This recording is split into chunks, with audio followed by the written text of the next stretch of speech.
Being Palestinian is the greatest honor of my life. I'm often asked, what is my long-term vision for PCRF? And I say that the doors of the organization to be closed. I pray for the day when organizations like PCRF are no longer needed, and that every child who is in need of life-saving health care is able to find it in their own home countries.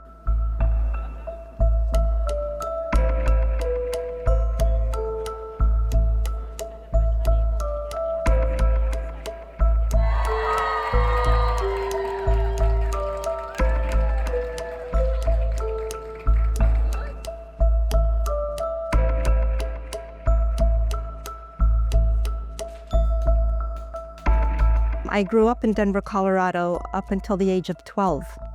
And then we relocated to Palestine, to the West Bank. And I had my first experience at the age of probably 13 or 14, witnessing somebody getting shot. It was a peaceful protest of students outside the school, children, between the ages of 12 and 17, carrying signs. And the military came to disperse the protest and started shooting rubber bullets. And one of those bullets hit the leg of one of my classmates, and she was injured and carried away. And that was very, very jarring and traumatic. And it still lives with me today.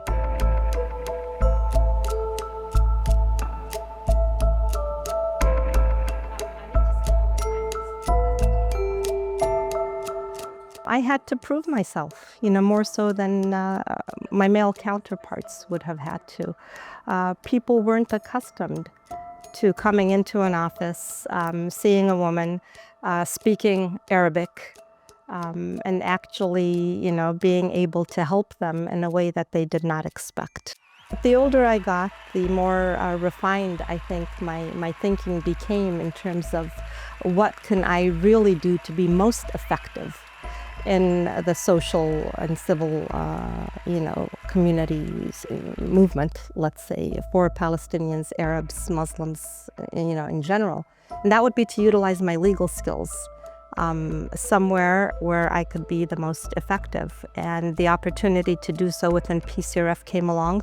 The first child that we were able to evacuate from northern Gaza to southern Gaza and then out of Gaza and here to the United States, a child with cystic fibrosis who was severely malnourished because of the humanitarian blockade on Gaza. His name is Fadi Al-Zant. It was the first time I saw bones and skeletal image of coming, out of a child like that. But for the fact that we were able to bring him here, he would not have survived.